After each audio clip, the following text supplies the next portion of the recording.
So, good morning and a very warm welcome to this EPC update, our regular look at key developments in and around the European Union. My name is Jackie Davis. I'm a senior advisor to the European Policy Centre, and with me, as always, this week, Janis Emmanouilidis, Deputy Chief Executive and Director of Studies, and delighted to welcome back Almut Möller, who is Director for European and Global Affairs and Head of the EPC's Europe in the World programme. Fabian Zulik, who is normally with us, the CEO of the EPC, can't join us today for travel reasons. He's having problems with connection, but we are delighted that later on we will be welcoming Jannike Wachowiak, who is an external expert at the EPC and a researcher at UK in a Changing Europe, to talk to us about EU-UK relations in the wake of this week's bilateral summit. As we discuss whether there really is a new leadership momentum in Europe, and if there is, what does that mean? As always, totally interactive discussion. I have some questions for our panel. If you have any questions, you can either write them in the Q&A box, brief as possible, please, or click on the raised hands button, and I'll ask you to unmute yourself when the time comes. So, Almut, let me come to you first. We have talked a lot in previous updates about a lack of leadership, how the vital need for EU leadership at this critical time, at this Zeitenwende, at this watershed, call it what you will, and lamented the lack of that leadership. Is your sense, for reasons we're going to talk about relating to Germany, but also relating to growing evidence of different groups of member states coming together to try and lead on some key issues, is your sense that we are, in answer to the question asked by this update, really seeing that new leadership begin to emerge? My answer is yes, if only for the sake of the debate. And of course, I have a lot of questions, and this is not going to be easy. But very clearly, what we are seeing at the moment is that European leaders have understood for quite some time how existential Russia's threat is, not only to Ukraine, but also to Europe at large.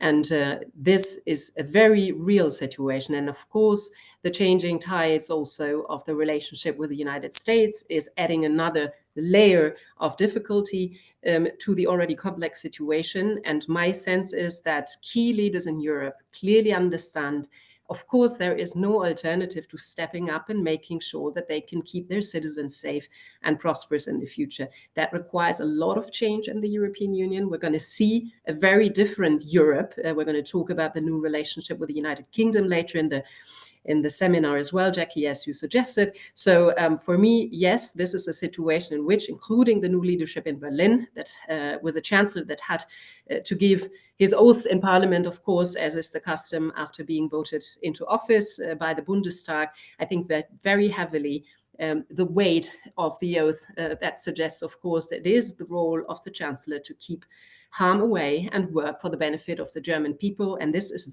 in very real terms felt across Europe. So yes, my answer is there is leadership, and it is good that it is there. Very good. Well, it's nice for once to start upbeat. On an upbeat note, because update, we're sometimes accused of being, Janis, a tad gloomy here. So can you share that sense of optimism, that sense that, as Almut put it, they really do understand they have to step up, and they are doing so? I share the basic answer of Almut. There is a leadership momentum. But in the beginning, she also said that there are a good number of questions, and I agree. There are a number of questions. One is it a momentum, or is it something which is sustainable? Let's not forget that many of these leadership coalitions are very ad hoc. Also, when you look into the coalitions of the willing with respect to Ukraine in February, what was being said by members of that coalition was much stronger than what they say now, for example, when it comes to security guarantees in the case of Ukraine. So they are ad hoc, so we need to see how sustainable they are. Second is, will they actually make a difference in EU policy terms, but also in more structural terms when it comes to further developing the EU, including also potentially governance questions in an enlarging EU. Third question is, how is this leadership momentum affecting the EU itself, its governance structures, how it is affecting the operations of the EU, the European Council, for example? How is it affecting the role of the President of the European Council and of the Commission President? So, and these are just a number of questions, and I think there are more, and we will discuss, I'm sure, more, which raise question marks with respect to, yes, there is a new leadership momentum, but how sustainable and how strong is it, or will it be? Thank you very much. Well, let us turn to Germany first. And you said, Almut, the change in Germany is being felt across Europe. Now, there was an EPC commentary earlier this month talking about that profound strategic transformation and highlighting the scale of that transformation and the speed of that transformation. How dramatic is the change, Almut, in Germany, both in mood and in action? And do you think really they can have the aspiration to lead again, but that Germany is now willing to do what it takes, if you like, to be a strong leader in Europe? Well, Jackie, from my perspective, the shock has been twofold in Germany. And that triggers strong action and has already triggered strong action. The first one is, of course, the security threat. And that is very real. And the need for Europeans to show that they're willing to do whatever it takes, even when there are questions over future orientation of US security policy in Europe. This was tremendously important. But yes, it was also a moment of tremblement. The second one, of course, was the political shock of the election results that brought in the very high number of the AfD party. And so these two things will explain in many ways a lot of the action that Chancellor Merz and his government will be taking, both within Germany, but also at European and international level. As you refer to a great piece, and this is always also the moment to promote, since it's not my own piece, I can do it with less shame, a great piece by Christian Mölling and Claudia Major, and arguing how profound the change is on Germany's security and defense orientation. I think a very good illustration of that already has been that Friedrich Merz and the parties of the center before Merz was voted into office as the chancellor, but after the elections to the new Bundestag, convened the old Bundestag to mobilize a majority for constitutional reform, to unleash defense investment and also broader investment in the country, to get that through both the Bundestag and the Bundesrat within just a few weeks, really. This was a very strong signal of decisiveness. I think it was also a necessary signal, not only towards Moscow, but also towards other partners, first and foremost in Europe, but also on the other side of the Atlantic. And if you are speaking in Berlin these days in sort of experts and policy circles, it is very clearly felt that this is a new era that requires Germany to do things in a lot more different way. We have seen the Chancellor starting, of course, to hit the ground running with his travels and meetings with European partners and allies, including a strong posture on security and defense spending ahead of the NATO summit. So there's a whole number of signs that suggest, yes, this is really a response to a watershed that in itself is a watershed change for Germany. And if I might follow up with Almut, Janis, and then I will come to you. You talked about those visits to leaders. What do you read into where he has chosen to go and what his strategy is? Is it to provide that leadership at 27 or to try, we talked earlier about those ad hoc coalitions Janis was talking about, is it to try and form smaller groups of EU leaders who can really help to provide that leadership for everyone else in the long term? How do you see the visits he's chosen to make and the strategy behind them? Of course, he did many things right in the sense that he made sure to travel very fast to Paris and to Warsaw. And, you know, all the sort of travels and also collectively going to Tirana and all those things, they are very important to show that this is not a chancellor that can choose any coalitions or any format. It's really also whatever it takes moment. it is in this environment very important to nurture personal relationships as well. And he has already invested in some of those before he became chancellor in his role as head of the Conservative Party. But then, in this day and age, you also have to forge those ties in a crisis mode, in almost a war mode in Europe as well. And so the travels he's done, the Kyiv travel together with leaders, I mean, it's sending all the right signals to partners. Germany is here, we are reliable, but we're also not only thinking about Weimar or a few more bigger member states. I want to bring also to the attention that Chancellor Merz traveled to Vilnius, to Lithuania, very important for Germany. For the first time since the end of World War II, there is going to be a brigade stationed with 5,000 soldiers, German soldiers, which is absolutely revolutionary and very, very important. So it sheds light on the fact that Germany is beefing up its role there in the Baltics. And so all these things he's been doing within a few days. And Jacki, because you asked, is this going to be a neat strategy? I think right now it's a bit about whatever it takes, wherever the most important partners are, you're just sort of trying to mobilize. And if it's a neat sort of EU plus, EU 27 plus in the end, even better, it might look a lot messier. And Janis alerted to some of the difficulties, including in the coalition of the willing and divergence of views between capitals. But I think he's doing it all at the same time. Yeah, I want to come back on the divergences and the potential risks a bit later. But Janis, your assessment of these early days and what we read into Chancellor Merz's visits, who he's visited, and the sort of language he's been talking. What is your assessment of his approach and how likely it is to succeed in really filling what has been a leadership vacuum for a long time? Well, there are two things that come to my mind. One relates to the aspects that Almut was highlighting in terms of what kind of start has he shown at the European level, not only at the EU, also in terms of the determination which the new chancellor and new government is showing when it comes to external affairs. But there's also the other side of the equation, and I think that those who have extremely high expectations with respect to the new leadership in Berlin, and rightly so, they have high expectations. One needs to be careful that these expectations potentially might not, the new government and the chancellor might not be able to live up to, because let's not forget, he is dealing with a very difficult situation at home. Let me start with the first element. I concur with what Almut was saying. I think he had a very good start. Paris, Warsaw, Brussels, Kyiv, and now also him going to Lithuania. I think that is sending very strong signals, and that is very much very important. At the European level, I sense that you can feel that he feels much more at home and at ease than I think Chancellor Scholz ever was at the European level. Let's not forget that he also has an EU background, given that he had been an MEP between 1989 and 94. That's a long time ago. And I think his thinking is sometimes still very much linked to that experience at the time, but he knows how the EU works. He has a gut feeling for the EU.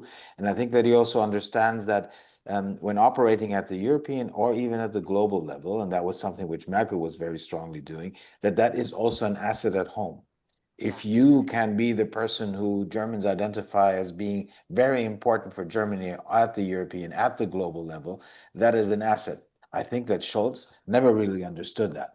But then comes the other side of the equation, which is that I think that the expectations outside Germany are extremely big for German co-leadership. They're looking for less hesitation, more clarity coming from Berlin, that the EU is, as Germans would say, a Chefsache. I think they're getting that. But at the same time, Merz must prove himself at home. He must prove himself in Berlin and in Germany in general. He has no executive experience. He was never the number one. His popularity rates are rather low. The election results were far away from what the CDU, CSU had hoped and expected. Also, his personal popularity is not very strong in the German population. But also, if you look into the CDU, CSU or in the SPD, the fact that he did not make it at the first vote in the Bundestag was a strong indication. And then if you look at what he needs to do in terms of homework, and Almut was referring to the global and European dimension, but He has a lot to do with respect to the situation of Germany's economy, its infrastructure, bureaucracy. The list is very long. So I think very much will be determined also at how good he will be doing at home in terms of his ability to play a strong leadership position at the European and global level. And that is still an open question. And just briefly, Almut, you mentioned earlier the second strand, you said the security threat on one side. And then you also talked about the rise of the AfD, how well they did in the elections. You said they would be the sort of driving factors behind his approach. How do you see them specifically, the AfD result, impacting on his approach? He has to prove at home that this government coalition is able to deliver for the German people. The AfD has even risen since the federal elections and is leading now in the polls and has been since I last checked.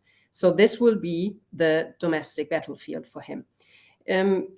Just perhaps taking a brief look at sort of who is surrounding him as well on things European, as Janis has been talking about. Not unknown, of course, in Brussels, his European advisor, Michael Klaus, very well experienced, who knows since, has been knowing for many years how the EU operates and works, and gives him perhaps that sort of injection of catching up after the time he spent in the European Parliament, which is, yes, I think, showing he has a bit of experience, but let's not overdo that because the Union has also changed so dramatically. But also his Minister for European Affairs in the Federal Foreign Office, Kriechbaum, who's a veteran member of Parliament and has been leading for many years for his own party on things European and the European Affairs Committee. He will have to help mobilize support in the party for a lot of decisions that have to be taken at EU level, and that won't be easy for Germany to take. And so here, I think, ideally, for the German government coalition, their engagement at EU level helps solve and achieve what they need to do at home against the threat of the AfD. This is neat and nice, but it will not be neat and nice. This will not overlap always. And so this is going to be a lot of tension, a lot of difficult battles, perhaps also within the governing coalition. But clearly, I mean, he's equipped himself and supported himself with senior people who know what they're doing. Janis, I wanted to come back to the coalitions of the willing. Two questions relating to that, because you also talked about, will it make a difference? Yes, we have new leadership, but will it really make a difference? And you talked about, will it make a difference, not just on policy, but structurally, with a reference there to the whole debate about internal EU reform. But you also, when we've talked about these coalitions of the willing in the past, you've also talked about some of the pitfalls and dangers. And I wanted to link this to Giorgia Meloni's reaction, the Italian Prime Minister's reaction to the four leaders, to Macron, Merz, Tusk, and Keir Starmer, going to Kyiv, having that meeting with Zelensky, liaising with Trump. We'll come back to the results of all that later on. But she was furious and said, I've been left out, and I've been left out because I'm not willing to send troops. Macron said, that's not true. We were talking about a ceasefire, nothing to do with troops. But is this an example for you of the pitfalls of coalitions of the willing? And do you believe, and I'm taking these questions together just in the interest of time, do you believe that this new leadership momentum will give momentum to the whole reform debate, or we'll simply see more coalitions of the willing outside the EU framework because they still won't want to touch that fundamental question of reform? So does this highlight the pitfalls and dangers, but will they still prefer that route to the more difficult task of reform? Sorry, difficult to put them together, but I'm doing so in the interest of time. First answer, yes. Second, not sure.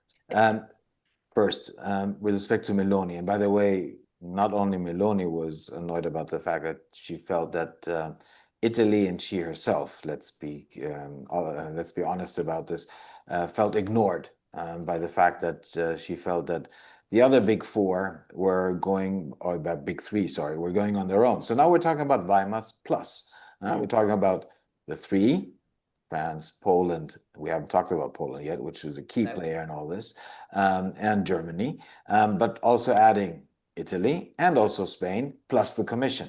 And by the way, also the UK when it comes to non-EU. So we already see that there is pressure coming especially from the bigger member states or bigger European countries to be included in this coalition. That's the obvious. But then there's also the other obvious is with that everyone else who is not part of that Weimar Plus or whatever you want to call it coalition feels excluded. They feel that there's a diktat coming from the big member states plus the UK when it comes to key issues. They feel excluded, and they feel that that might also have a negative effect at the European level. So expect that also the so-called smaller ones will try to push back and make sure that they also have a coalition which is strong enough to argue, look, you cannot do this on your own. You need to consult with us. By the way, not only when it comes to the EU, but also when it comes to issues where you feel that you can consult outside of the EU framework, they will be putting pressure on them. And there's also the fear, by the way, that these strong coalitions, or the coalitions of the strong, let's call it, might also undermine EU structures in more general.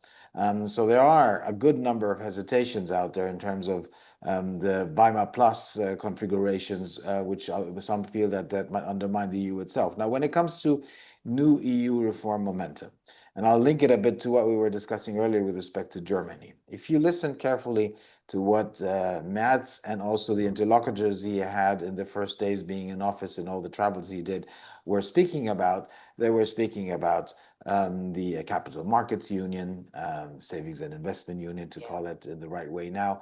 They were talking about the completion of the single market, getting rid of red tape. So these are things which we have been hearing for a very long time. They're not new. They were talking about defense capabilities, making sure that Europe becomes more efficient. Again, we've heard that. So what I want to say is that a lot of the things which they brought on the table are things which have been discussing for a long time. The question is now, will we actually at the European level see decisions being taken which are major steps in the right direction when it comes to all these issues? And there is a big question mark. There's also a question mark with respect to the more fundamental questions of how these new leadership coalitions will affect the debate on enlargement and internal EU reform. These things are being connected. We know that there was an exchange between Merz and Macron on enlargement and reform. Question is, how much will they actually be pushing in this direction? And when it comes to, last but not least, Draghi and economic competitiveness, I doubt that there is a new mindset which is now emerging, which potentially also includes joint borrowing mechanisms, structural joint borrowing mechanisms. So I think there's a very blurred picture in terms of, are we progressing? Are the leadership coalitions ready to get things moving?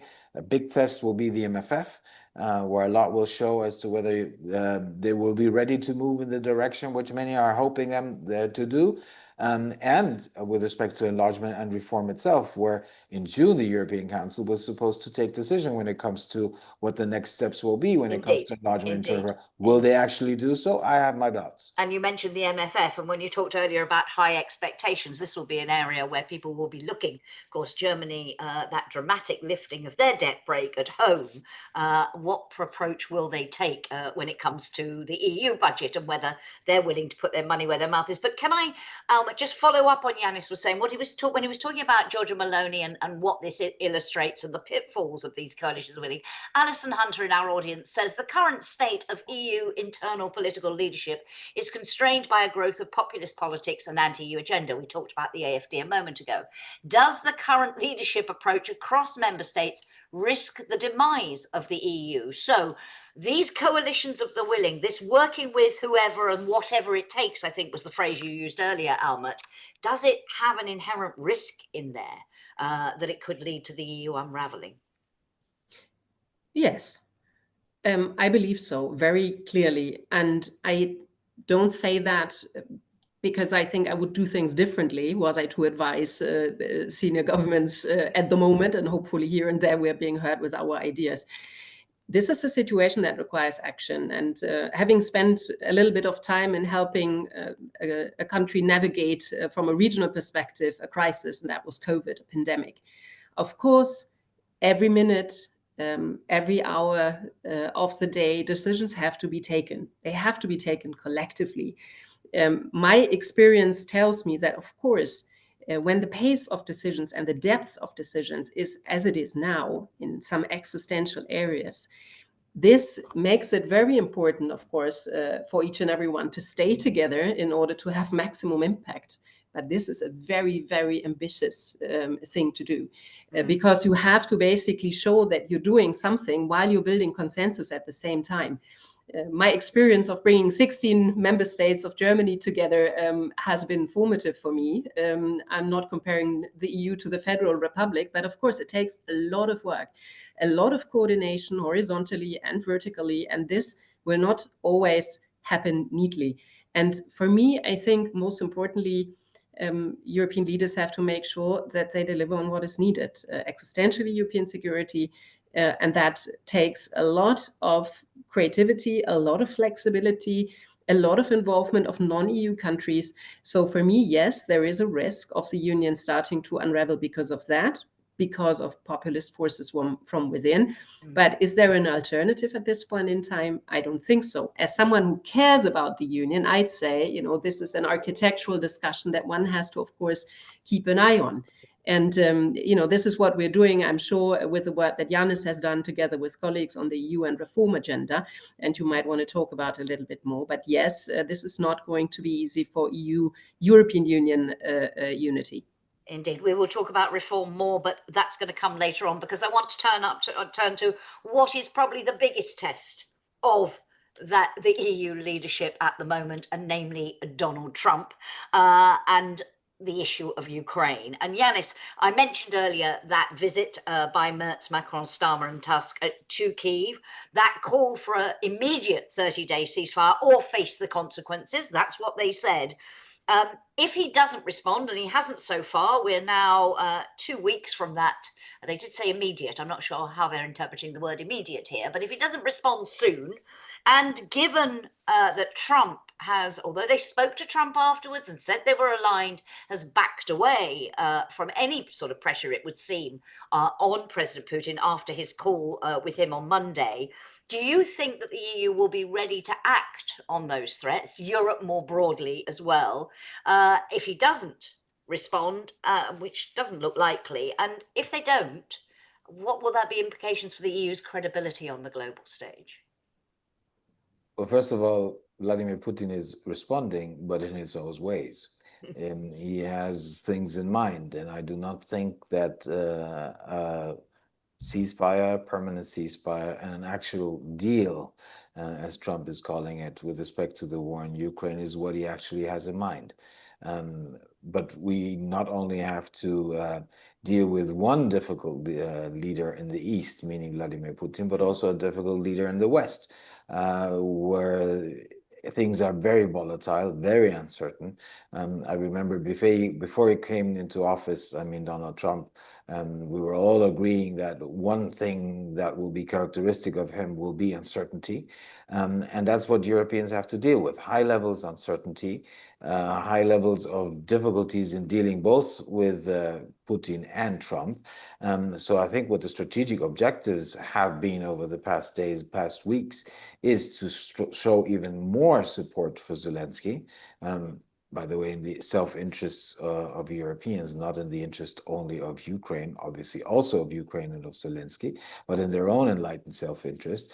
Make sure that one can keep the US as much on our side as possible, because there is the fear of, without the US, any kind of security guarantees coming only from Europeans will not suffice. By the way, also for the security of Europeans, Western Europeans themselves. So there was an attempt to make sure that Trump understands that Vladimir Putin is actually not serious. And the pressure of saying you first need to have a 30 days unconditional ceasefire was also there in order to show Trump, look, at the end of the day, Vladimir Putin is not serious when it comes to the deal which you are trying to and aspire to reach with him. And that, I think that to showcase that Putin will, the 30-day ceasefire was also in a way a test to see that Putin will fail. Going back to that point about whether the EU can deliver on these threats, this was 3 EU leaders plus Keir Starmer making that threat and saying face the consequences. When it then comes to the EU, whether it be 25, 26, 27, but the EU broadly being able to deliver on those threats, are you convinced at the moment there is enough unity to do so and enough willingness to do so? I think we're talking about two different things, also in the terms of the time dimension. First question is, if you put pressure on a partner or on someone, in this case, Vladimir Putin, you need to be sure that you're ready to showcase strength in the short term. That relates to sanctions, because this is what actually has been said would be the retaliation if Putin doesn't move. That's the short term. We now have the 17th package, and they're working on the 18th sanction package. And the 17 went through, and the drama was not as big as other sanction packages negotiations were. So let's see what will come out of negotiations on an 18th sanction package and what it would include. By the way, working on an 18th sanction package, well, Donald Trump was at a certain point in time moving in the other direction, arguing that we will be ready to provide more trade incentives. You never know where he's going to move. Again. Come back to the unpredictability. In the short term, the question is, what can you do? How effective are sanctions? Will they be? And we've discussed it in the past. But the bigger question is, and that's the longer term, this is something which cannot be done today or tomorrow. It's a marathon.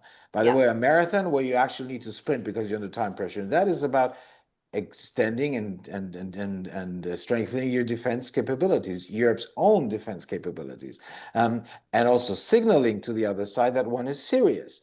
So what Almut was speaking about when she was highlighting how important the visit to Lithuania is and the 5,000 standing brigade in Lithuania, these are strong signals. They're real strong signals. If we invest into defense, if we're serious, if we also invest into common European defense, into common projects, not into a sum of individual ones. So the efficiency argument, this is how you showcase that you actually are serious and you're being treated as being a serious partner. Almut, in terms of how we read, when you look at that very strong message that came out of the visit to Kyiv, do you see this really as a sign of growing EU strength, that the EU is standing on its own 2 feet, making its own policy, as Janis says, trying to keep the US on side as much as possible, but making it clear, we will support Ukraine whatever you do? Or is it potentially a sign of EU weakness? Because the very next day, Trump undermined it, started talking about negotiations as a prelude to a ceasefire, not the other way round, and nothing has happened as of yet. What is your reading? Is this a sign of a maturing EU leadership on this issue, or a bit of bravado, if you like, that may backfire because they can't deliver? My sense is we should read a lot of the things that are being said, including on defense investment, the 5% now, the troops in Lithuania, other things that have been undertaken by the Germans, but also, of course, and we will talk more about Warsaw, I believe, in other European capitals. This has to be read against the backdrop of the upcoming NATO summit, where Europe will have to demonstrate, not only in words, but in action, that it delivers on what Trump has been basically trying to twist Europeans' arms with, and that is, you have to be serious on these things and bold on these things. So a lot of that is signaling, but of course also real. And, you know, this is sort of, I feel a lot of risk is, Jacki, in what you're describing, that while on, you know, the other war that is happening, and that is the trade war that the United States started, the European Union is a lot better equipped because we have a very clear set of competencies with the EU here. We have prepared ourselves for that diligently. We can see that member states are aligned. Friedrich Merz has made that very clear right from the start, that the interlocutor is the European Commission on that front. While there is strength on that front, there is less strength on European security, and that of course leaves Europe in certain areas vulnerable. So a lot hinges on how Europeans manage in different ways to keep the Americans in. And they have learned, I think, European leaders have learned, and together with other partners, like-minded partners across the world, Canadians in particular, Australians and others, what it takes to engage the US president. And so this very delicate relationship, I think, is the challenge right now, because Europeans might feel inclined that, yes, we can do those things, but we need the United States with us, and we simply do not know how far that carries. Yeah. Janis, you wanted to come back in, and in terms of that, you talked also a little bit about that strategy that is emerging to deal with the level of uncertainty that comes with Donald Trump. Almut, they're also talking about the tariff battle, and we see the US Commerce Secretary the other day saying, we're hoping to get lots of deals before the summer. The EU called it a very difficult country to deal with, but never mind, we'll gloss over that. But your sense now of when they can't keep the US on side, and what the strategy is in those cases. You mentioned in Ukraine, in the sense of Ukraine, it's double up, double down, more support, be even stronger in your language, more stronger in your support. But more broadly, do you see an emerging strategy to deal with what's going to be a very bumpy few years, to put it mildly? Well, first of all, I think that there can only be one real strategy, and that is to stand on one's own feet. So what Almut was describing as being serious and being bold, because I was indicating what the EU should do, what Europeans should do. I didn't say that they will be doing what is needed. So there are still a lot of question marks, but they need, and we need, to stand on our own feet if we want to be taken serious, either in Moscow or in other places around the world, by the way. But we also need to stay, in order to be serious and bold, we also need to be committed, and it needs long-term commitment. And one, I think, key thing is, when it comes to Ukraine, is that we actually are serious when it comes to the perspective of a potential membership of Ukraine into the European Union. This is something we can determine on our own. And that's something where I think we are showing a certain level of commitment, but we actually, are we ready to move full in the direction of what we need to do? I have my question marks, I have my doubts, and I think that would be a massive strategic mistake. So it's not only about standing on your own feet, but also turning promises into realities. And that includes also a potential membership of Ukraine. And when I say potential membership of Ukraine, I would add that also includes other countries who wish and will and are willing and ready and able to join the European Union. And are we serious about that? I'm not sure. And actually, and I hope that I will be proven wrong, if any kind of potential deal will be found with Putin, I doubt that we will be able, or that Trump will be able to find a deal. I hope that we will not commit a serious mistakes, which would be to then say, well, it seems that a solution has been found with respect to Ukraine. Do we really then have to have Kyiv becoming a member of the European Union? That would be the wrong signal to take. So I would already now signal a warning that we should not move in that direction, even if there is progress. And I'm not saying there will be progress with respect to the war in Ukraine, but if there is, let's not draw the wrong conclusion, because commitment also means commitment to the promises we've given to Ukraine, to Moldova, and to others in the Western Balkans. Okay, somebody in our audience saying the major point is the difference between words and concrete action. How do you see the process, timing and deadlines on concretely bringing together the different foreign, political and security concepts, for example, between France and Germany, which issues both countries have discussed, says the questioner, fruitlessly over 30 years? Will there suddenly be a change? I have serious doubts. What do you think? Almut, in terms of that sort of revival, if you like, of the Franco-German axis, the traditional driving engine of the EU, on key issues like that, do you see signs that it will be revived, that they will be singing from the same hymn sheet, or do you also have doubts? Briefly, if you would, because I want to bring Jannike in a moment and talk about the EU-UK relationship. So very briefly, I think a lot of the ways we have looked at European collaboration, Franco-German, Weimar, lots of other formats, I think we can throw a lot of that into the bin. not because it's not important. Yes, of course, France and Germany will, out of necessity, collaborate and have to, and a lot more needs to be done and achieved. And, the timetables will be driven, I think, by the daily agendas and necessities as we move along. So while I don't disagree that, of course, it's absolutely vital for Berlin and Paris and Warsaw and others to work together, I think we need to understand that assessing how collaboration works in the European Union is no longer anything anywhere near, the mode of collaboration, probably even 5 years ago when it was messy in sort of circles of crisis and the perma-crisis and all of that. A lot of things will look not nice, messy, with a lot of protests on XYZ from XYZ capital on things and questions over is political consensus fitting with EU sort of legal frameworks and all of that. This is a sign of the times. And I think for us as analysts, it's also important to grasp that. So I am more interested, for instance, in the northern dimension that Friedrich Merz is also articulating now and sort of engaging in new sort of modes and forms of cooperation, which is, I think, something to keep a close eye on in the coming days. This won't look nice and won't look neat and won't look like what we've seen in the past. Thank you very much.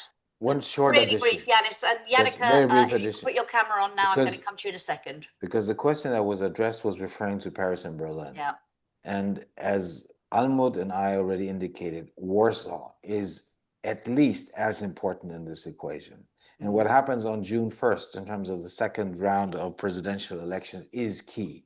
And it is a bit worrisome to see that the first round of the presidential election, yes, there was a victory of Rafał Trzaskowski, the mayor in Warsaw, but it was extremely close. Yeah. So there is a potential that things might not turn positively from the perspective of Tusk in the second round, and that will be really bad news. Okay. Jannike, welcome. Great to have you with us again. It's been a while since we've talked EU-UK. Jannike joining us from London. We've talked, and we started on a surprisingly upbeat note for Update, talking about, yes, there is a new leadership momentum, and then we talked about some of the ramifications of that from an EU perspective. But if we are moving to this new era of European leadership, how do you see the UK's role in all of this? And let me link that to the outcome of this week's summit. Did it really mark the start of that new era? How significant was it as a moment after many years of Brexit wrangling? First of all, thanks for having me back. So if I take those questions in turn, in terms of the UK's role in European leadership, I think if we look at the last few months, it's clear that the UK has been at the heart of a lot of European security coordination since Donald Trump's inauguration. That includes taking over as co-chair of the Ukraine Defense Contact Group, which was previously led by the United States. Of course, co-leadership of the Coalitions of the Willing together with France at different levels, including leaders level, defense ministers level, and also chiefs of militaries. We're also seeing a new impetus for the Weimar Plus format, a mention of the E3 in the German coalition treaty.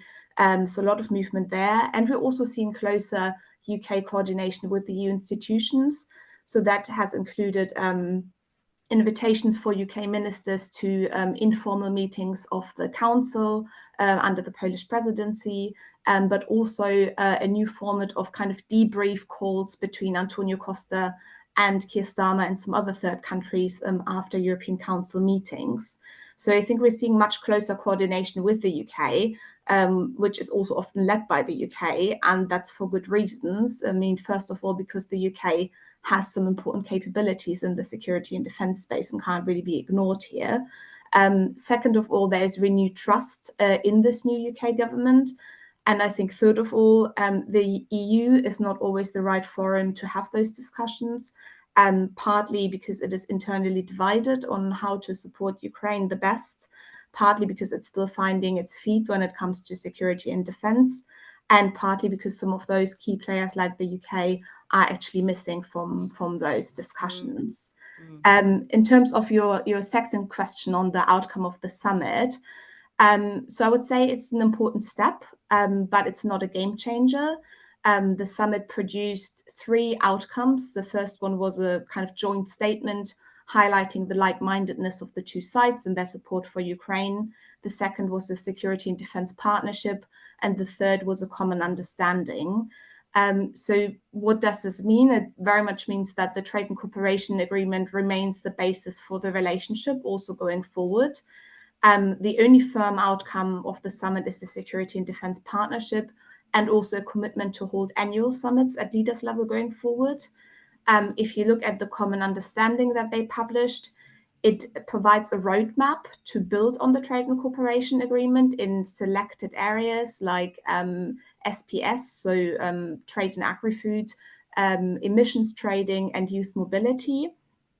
But basically, the common understanding reads like a long to-do list. So they are saying we should work towards, we should explore. This is not a done deal. Further negotiations will have to follow.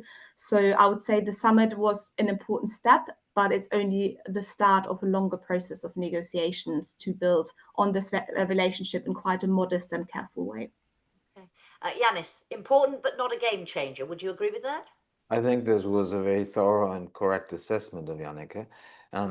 But if you now look back over the past 10 years, we've gone through different phases, and we are clearly now in a different phase than we were after 2016, after Brexit happened, because of the changing world around us. We wouldn't be here as we are in many of the discussions we're having without what happened in February 22. We wouldn't be here if Trump wouldn't have been elected or re-elected. So we're operating under totally different conditions, and that is putting pressures on the EU side, on the coalitions of the willing within the EU, and on the UK itself. But as Jannike was saying, there are still a lot of things which are on the to-do list. So the question is what actually will come out of this, how also things will develop internally with the UK, given the pressures coming from Nigel Farage. So there are a lot of question marks on the UK side. Indeed. And, yes. If you saw the headlines in British newspapers the day after the summit, surrender, defeat, we've given in, we've gone crawling back to Brussels. I mean, it was extraordinary, the coverage of what was only anyway a common understanding. Absolutely extraordinary. Yes, which means at the end of the day, a lot will depend on what actually happens on the ground when it comes to hard politics. So what will be the developments in Ukraine? How much pressure will there be? Yeah. How difficult will the situation potentially develop with respect to Donald Trump? And things which we now don't even have on our mind. And I think that will in many ways determine where we will be in a year's time, 3 years' time, or 5 years' time in terms of the EU-UK relationship. Because it will also, by the way, have a strong effect on what happens internally in the UK itself. Indeed. Almut, in terms, coming back to that broader question of the UK's role in this new era of leadership we've been talking about, how do you see it? How optimistic are you that it, despite all the pressures on both sides in relation to this, that it will really be a meaningful reset, and particularly the new security and defense partnership? How significant is that for you?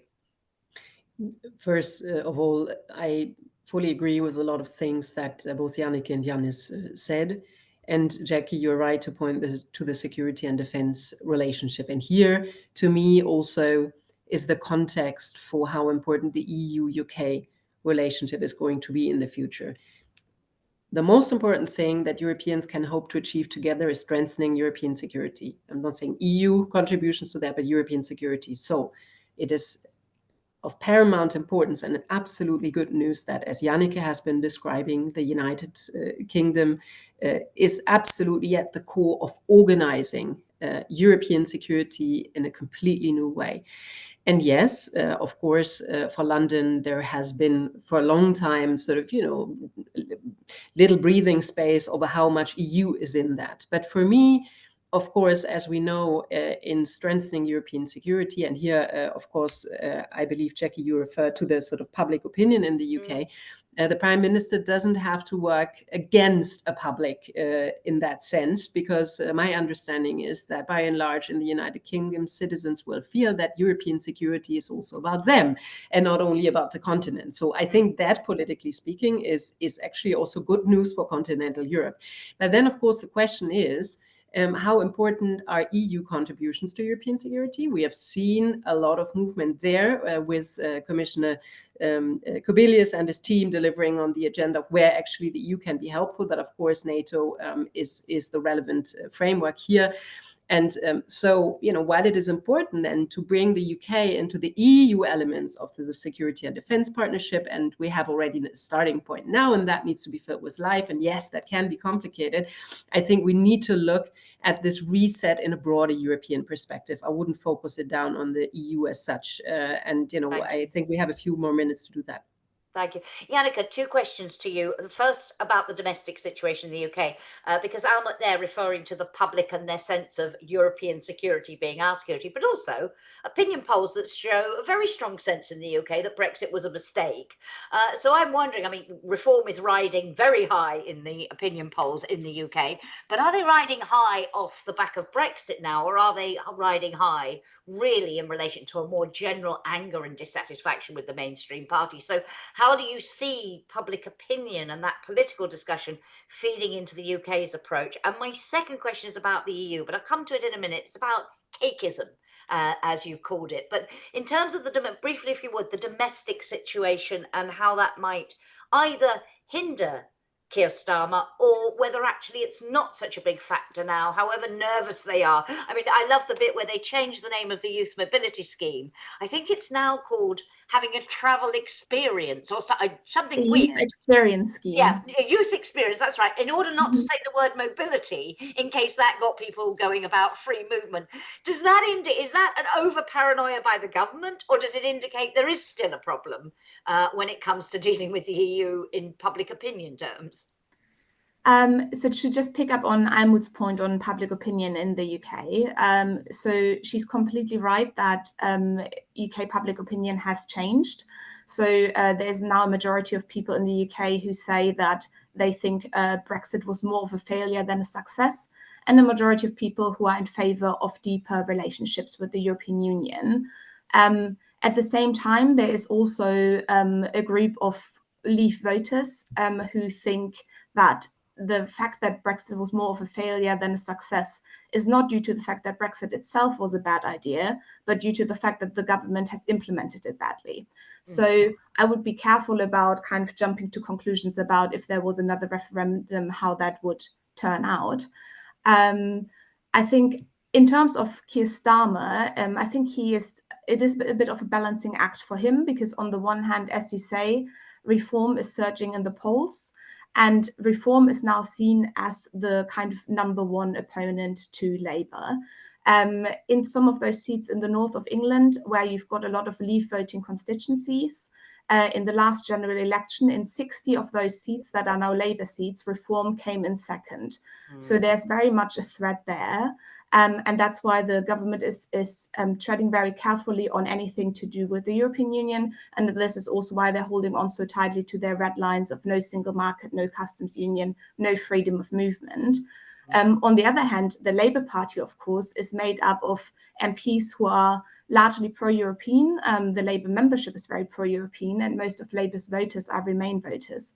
So I think it is a difficult balancing act for Keir Starmer, and which is why he wants to reset relations, but in a very careful and slow way. And I think what we will see going forward is that he will probably attempt to make Brexit boring again. He will try to, have very technical discussions about the European Union. You're not going to see kind of a passionate narrative around our relationship with the EU. I think it's going to be more kind of hush-hush is the approach. Thank you.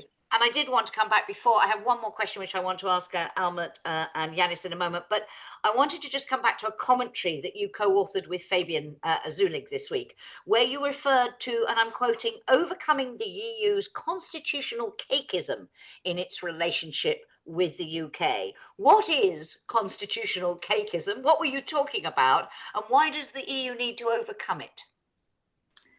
So I think the starting point for this was kind of the realization that the ambition of the reset between the EU and the UK doesn't really meet the extent of the challenges that the two sides are facing.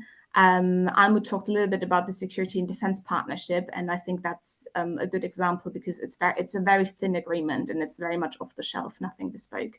The lack of ambition is quite often attributed to the UK's red lines, which I just mentioned. But what Fabian and I are arguing is that that's only one side of the story, and the EU is also holding on very tightly to its own red lines.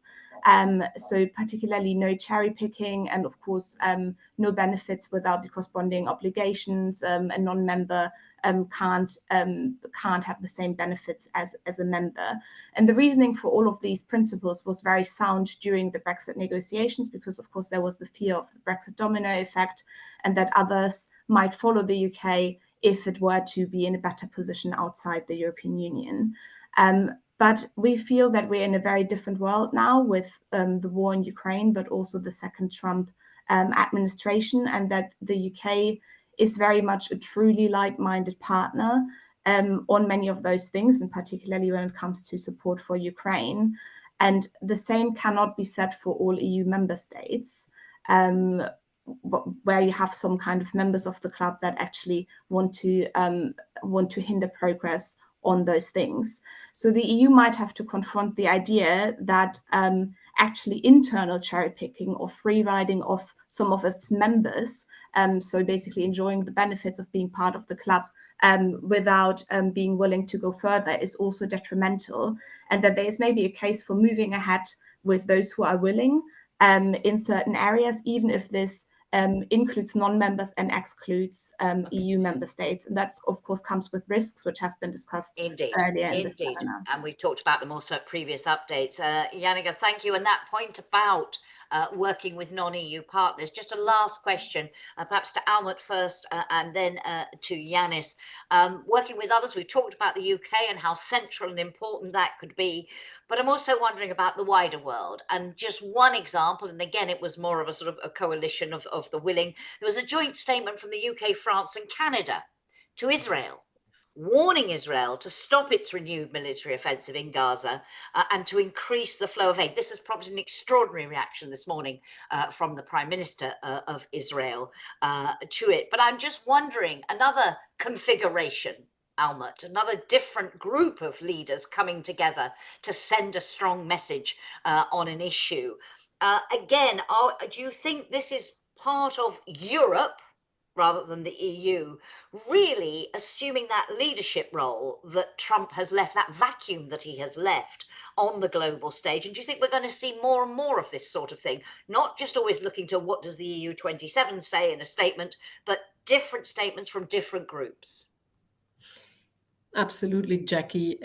Very good sign that the Prime Minister of Canada, who of course knows Europe also very well, is very present, has been also very clear for his own country in confronting the United States, new policies. Europe can only accelerate its ambition in building alliances beyond EU membership.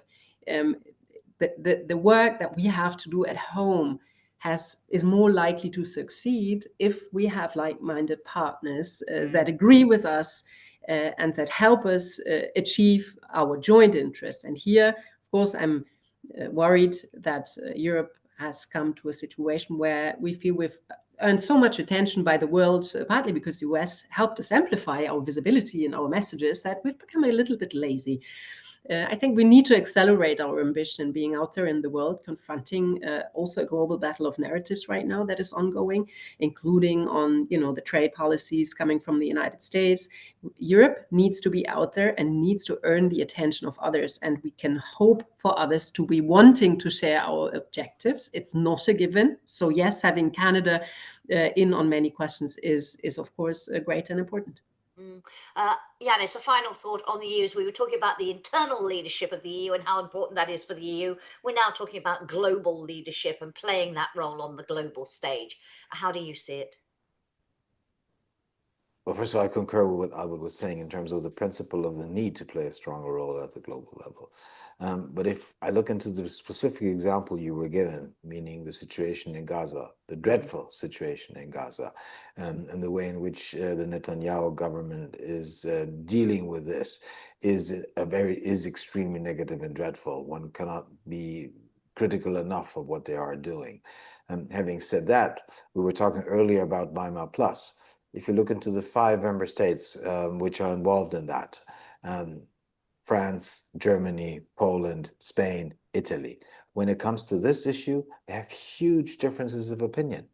They still differ There might be a momentum in terms of becoming more critical of the current Israeli government and its prime minister, yes, but in fundamental terms, they have differences of opinion. And these opinions and these differences, by the way, go back to the early days of, people won't even remember, European political cooperation, cooperation on security, or in foreign policy in the early 1970s.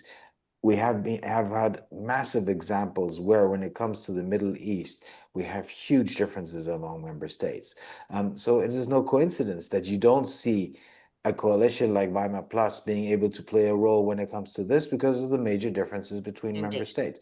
That's why these are ad hoc coalitions. And if you then have a coalition which includes, in this case, France, the UK, and Canada, that is perfectly fine. Because it highlights that when it comes to key issues, there are huge differences among member states, which prevent the EU from acting, or acting decisively enough, like in a situation like the one you were referring to. But doesn't prevent Europe, the wider Europe, working together on these issues. Thank you. That is all we have time for. Apologies, Malcolm Harbour. I didn't have time to get to your question, but it was relating more to the domestic situation in the UK. I'll try and squeeze you in next time, Malcolm, because you are a regular viewer, listener, not sure what to call you. Thank you very much indeed to all three of you. Jannike, it's been lovely to have you back. Come again soon as this develops. I hope it is the beginning of a game changer, although, as you say, not yet. Almut, thank you for joining us. Almut is traveling and had some connection challenges, and we made it. So thank you so much. Janis, thank you to you. Links were put in the chat to those two publications we mentioned. The one of 2 weeks ago on Germany's strategic reckoning, finally ready to assume leadership, and that one on overcoming the EU's constitutional cakeism in its relationship with the UK. The links are in the chat. They're also on the website. And just a couple of EU EPC events next week to flag up, linked to what we've been talking about. On Monday, a policy dialogue ensuring EU leadership in sanctioning Russia's aggression against Ukraine.